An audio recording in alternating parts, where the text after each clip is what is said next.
Il y a 3 semaines, mon médecin m'a dit « Bernard, je ne comprends pas. Vous avez 88 ans, vous ne prenez aucun médicament, et vos résultats sont meilleurs que ceux de certains de mes patients qui en ont 20 de moins que vous. Comment vous faites ?» Je l'ai regardé un moment, et j'ai souri. Pas pour me vanter, pas parce que j'étais fier de moi d'une façon qui aurait été déplacée, mais parce que cette question, je me la posais moi-même depuis longtemps. Et parce que j'avais enfin, à 88 ans, une réponse claire à lui donner. Je m'appelle Bernard, j'ai 88 ans. Je vis seul dans un petit appartement en province depuis la mort de ma femme Hélène, il y a 7 ans. J'ai les mains qui tremblent un peu quand je tiens ma tasse le matin. J'ai le dos qui me rappelle chaque jour que j'ai porté beaucoup de choses dans cette vie. Des cartons, des chagrins, des silences trop lourds. Mais je suis là. Je suis debout. Et ce matin-là, dans ce cabinet médical avec la lumière blanche qui tombait sur le bureau en bois clair, j'ai eu envie de raconter quelque chose que je n'avais jamais raconté à personne en entier. Ce n'est pas une histoire de médicaments. Ce n'est pas une histoire de régime miracle ou de sport intensif à un âge où beaucoup ne sortent plus de chez eux.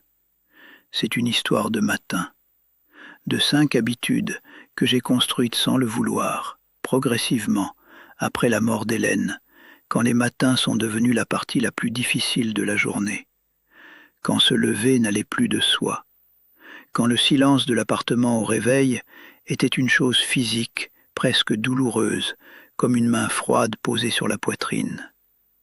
C'est de ces matins-là que je veux vous parler, et de ce que j'en ai fait. Le docteur Mercier, c'est son nom, est un homme jeune.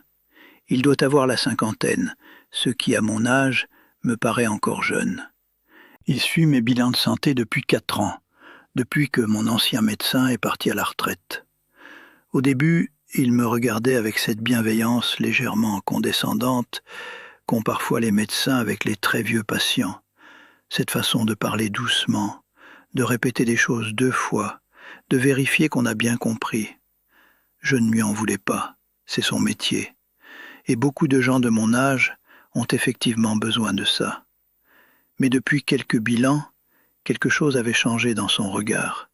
Une attention différente, plus de curiosité que de bienveillance. Il regardait mes résultats comme on regarde quelque chose d'inattendu, quelque chose qui ne devrait pas être là selon les règles habituelles, et qui est là quand même, solide et inexpliqué. Ce matin de novembre, il avait posé sur le bureau une feuille d'analyse que j'avais faite la semaine précédente.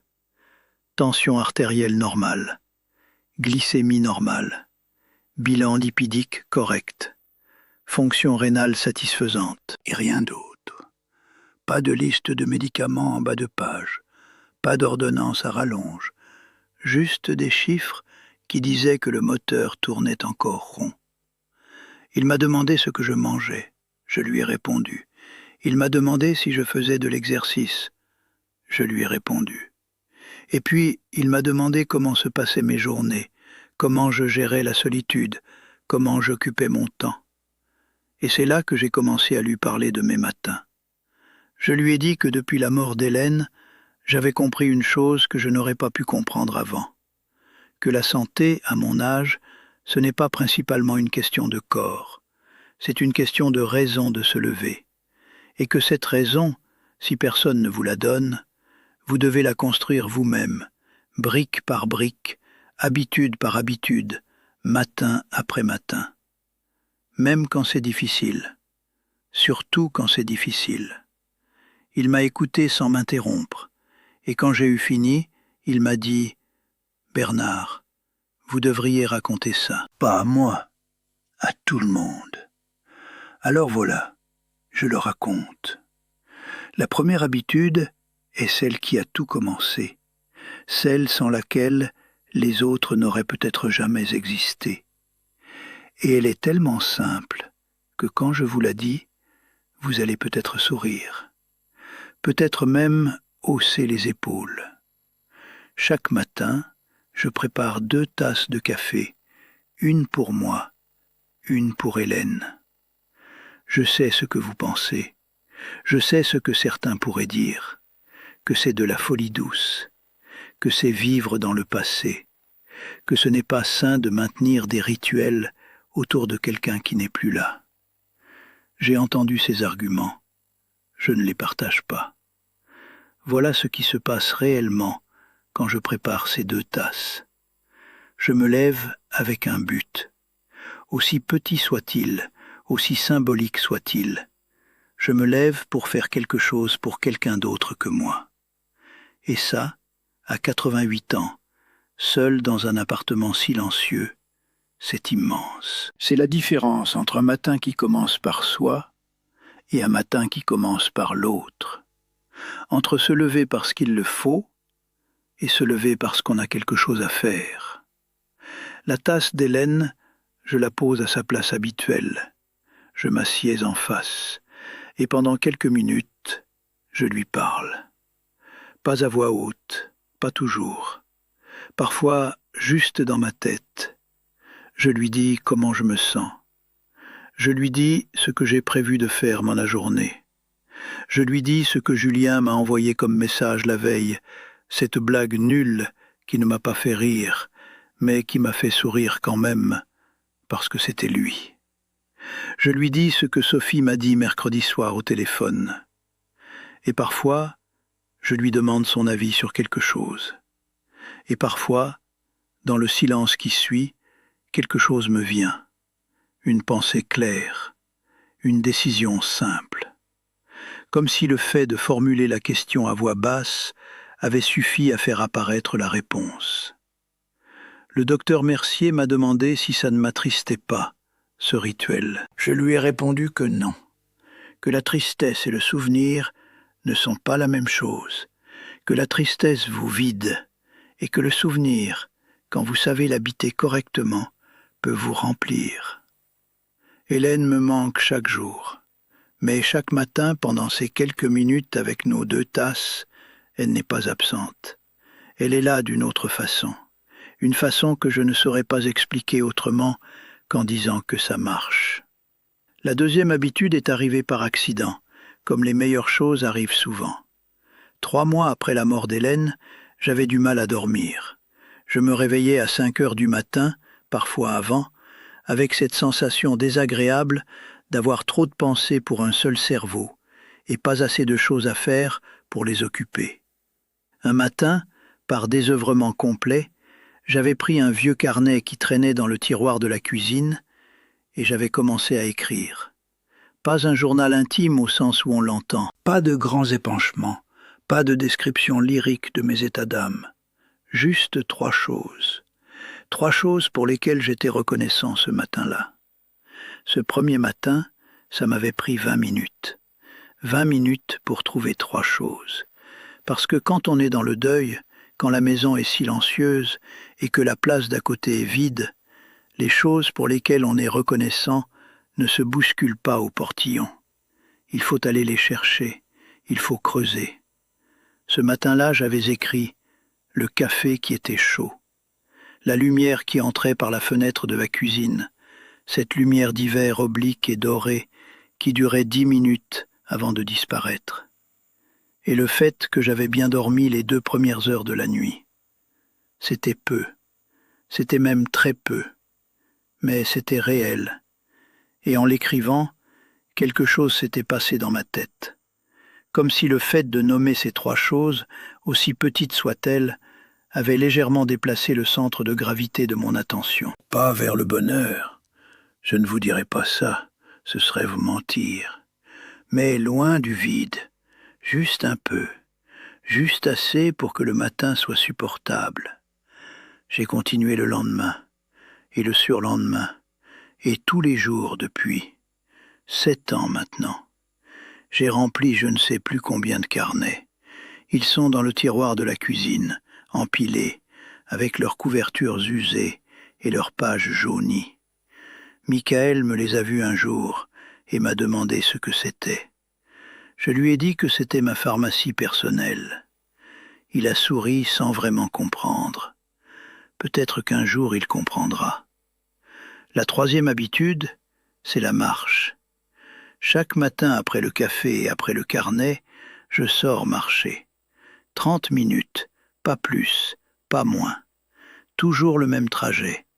Par la rue Gambetta, jusqu'à la petite place avec la fontaine qui ne coule plus depuis 2 ans, mais qui est encore là, entourée de ses bancs en pierre verte. Et retour par le marché couvert, même les jours où il est fermé, juste pour sentir l'odeur de bois et de pierre mouillée qui persiste entre les étals vides. Je ne marche pas vite. À mon âge, la vitesse n'est plus le sujet. Je marche régulièrement, avec attention, en regardant ce qu'il y a à regarder. Les façades des maisons que je connais depuis 40 ans et qui ont toutes changé légèrement, sans que je m'en sois rendu compte, jour après jour. Les gens que je croise, les mêmes aux mêmes heures. Le boulanger qui sort ses premières fournées, la dame au chien beige dont je ne connais pas le prénom, mais à qui je dis bonjour depuis 5 ans.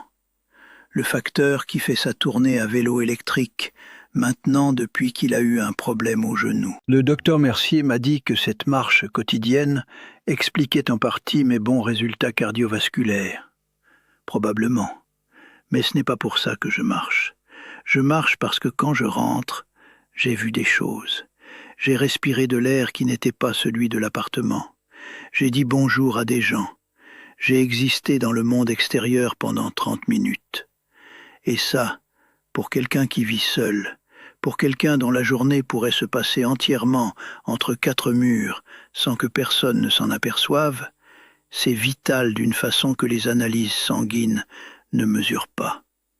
Hélène aimait marcher aussi. On marchait souvent le soir après dîner, dans ce même quartier, en parlant de tout et de rien, de nos enfants, de ce qu'on avait lu, de ce que le voisin du dessus avait encore fait comme bruit. Ces promenades du soir me manquent. Mais les promenades du matin sont devenues à moi. Quelque chose que j'ai construit seul, pour moi, après elle. Et il y a dans cette appropriation quelque chose qui ressemble à de la dignité. La 4e habitude est peut-être celle qui surprend le plus les gens quand je leur en parle. Chaque matin, après la marche, je lis pendant 1 heure. Pas les informations, pas les nouvelles du monde avec leurs catastrophes et leurs urgences et leurs indignations permanentes qui s'enchaînent et se ressemblent et vous laissent avec une fatigue diffuse et une impression que tout va mal partout, tout le temps. Non, je lis des livres, de vrais livres, des romans, des biographies, des essais, des mémoires de gens qui ont vécu des choses et qui ont pris la peine de les écrire. J'ai toujours lu, depuis l'enfance. Mais c'est après la mort d'Hélène que la lecture est devenue une habitude structurée, un rendez-vous fixe, presque un devoir que je me donnais à moi-même. 1 heure chaque matin, dans le fauteuil près de la fenêtre, avec la lumière naturelle quand il y en a, et la lampe de lecture quand il n'y en a pas. Je lis lentement. Je n'ai jamais été quelqu'un qui lit vite, et je ne vois pas pourquoi je commencerai maintenant. Je lis en faisant attention aux mots, aux phrases, aux façons qu'ont les gens de dire les choses. Parfois je relis un paragraphe 2 fois, parce qu'il m'a touché quelque part, et que je veux savoir exactement pourquoi. Parfois je pose le livre sur mes genoux, et je reste quelques minutes à regarder par la fenêtre, en pensant à ce que je viens de lire. C'est ces moments-là que je préfère, ces moments où un livre vous donne quelque chose à penser, et où vous le pensez vraiment, en silence, avec toute votre attention. Le docteur Mercier m'a dit que la lecture régulière était l'une des activités les plus bénéfiques pour le maintien des fonctions cognitives chez les personnes âgées. Je l'ai écouté poliment. Ce n'est pas pour ça que je lis. Je lis parce que les livres sont la seule chose qui ait le pouvoir de me faire oublier complètement où je suis et à quelle heure il est, et que la place d'à côté est vide depuis 7 ans. 1 heure par matin, où je ne suis pas Bernard seul dans son appartement, mais quelqu'un d'autre quelque part ailleurs, dans une histoire qui m'emporte. C'est un cadeau que je me fais. Le même cadeau chaque matin, depuis 7 ans. La 5e habitude est la plus récente. Elle n'a que 2 ans. Et c'est celle dont j'ai le plus de mal à parler, parce qu'elle touche à quelque chose que les hommes de ma génération n'ont pas l'habitude de nommer. Chaque matin, avant de commencer ma journée, je me pose une question, une seule, et je prends le temps d'y répondre honnêtement, sans tricher, sans esquiver. La question est celle-ci. Comment je me sens vraiment ce matin? Pas comment je vais, comment je me sens. La nuance est importante. Comment je vais, c'est la question qu'on pose et à laquelle on répond « bien merci » et vous, avant même d'avoir pensé à la réponse. Comment je me sens, c'est une question qu'on se pose à soi-même, dans le silence, en attendant la vraie réponse et non la réponse convenable. Certains matins, la réponse est bonne. Je me sens reposé, calme, en ordre avec moi-même, prêt pour la journée qui arrive, avec ce qu'elle apportera. Ces matins-là sont beaux, pas spectaculaires, juste beaux, d'une façon tranquille. D'autres matins, la réponse est plus difficile. Je me sens seul, avec un poids particulier. Je me sens vieux d'une façon qui n'est pas habituelle, pas juste le dos et les mains, mais quelque chose de plus intérieur, une fatigue de l'âme, si vous voulez bien me passer cette expression un peu grandiloquente.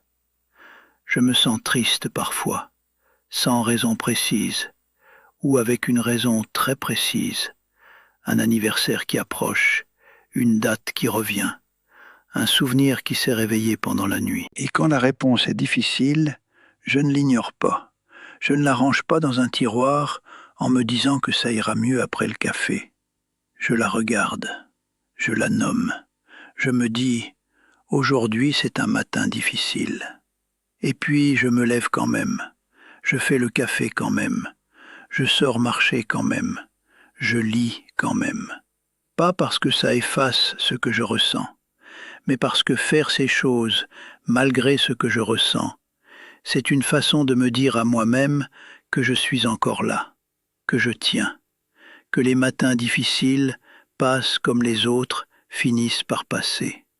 Hélène m'aurait dit que j'aurais dû apprendre ça plus tôt. Elle aurait eu raison. Toute ma vie, j'ai répondu bien merci à la question « Comment tu vas ?», même quand ce n'était pas vrai, même quand j'étais épuisé, même quand quelque chose me pesait que je n'arrivais pas à formuler. C'est ce qu'on faisait, c'est ce que j'avais appris. Et ça m'a coûté des années de solitude intérieure que personne autour de moi ne voyait, parce que j'avais l'air d'aller bien. À 88 ans, je n'ai plus le temps de faire semblant, et plus les raisons de le faire. Quand j'ai fini de raconter tout ça au docteur Mercier, il y a eu un silence dans ce cabinet. Pas un silence gêné, un silence de quelqu'un qui réfléchit vraiment à ce qu'il vient d'entendre. Il avait reposé son stylo. Il regardait par la fenêtre, cette même façon que j'ai, moi, de chercher les mots dans le dehors quand ils ne viennent pas facilement de l'intérieur. Puis il m'a dit « Bernard, je prescris des médicaments à longueur de journée.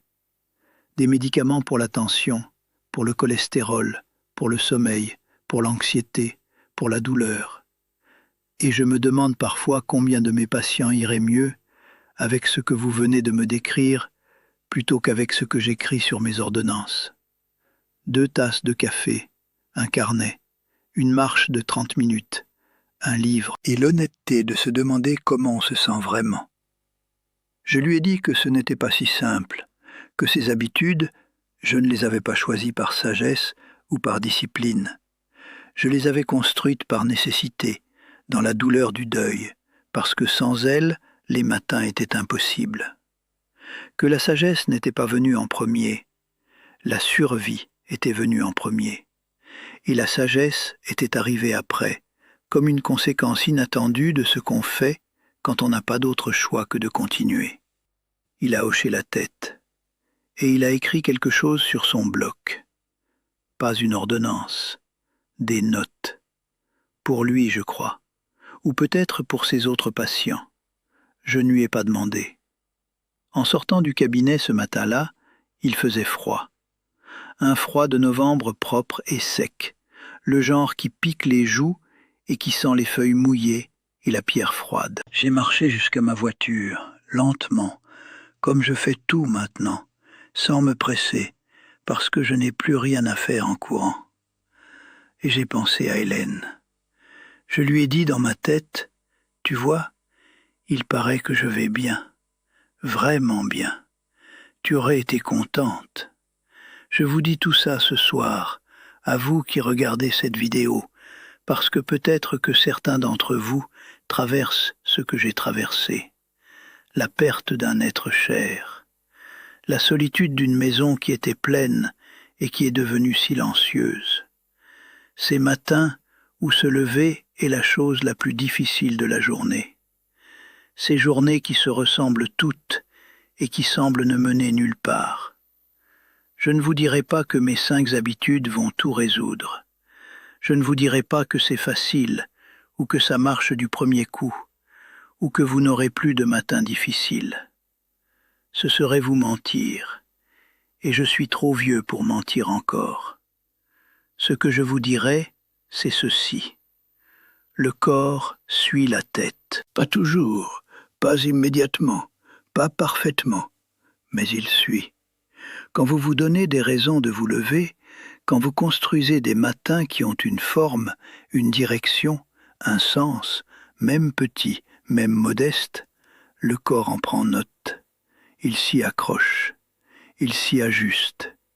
Et parfois, comme ce matin de novembre, dans ce cabinet médical, avec la lumière blanche et le bureau en bois clair, les chiffres sur une feuille d'analyse vous disent que quelque chose a fonctionné, que quelque chose dans ces matins construits, brique par brique, a tenu quelque chose debout, que vous ne saviez même pas que vous teniez debout.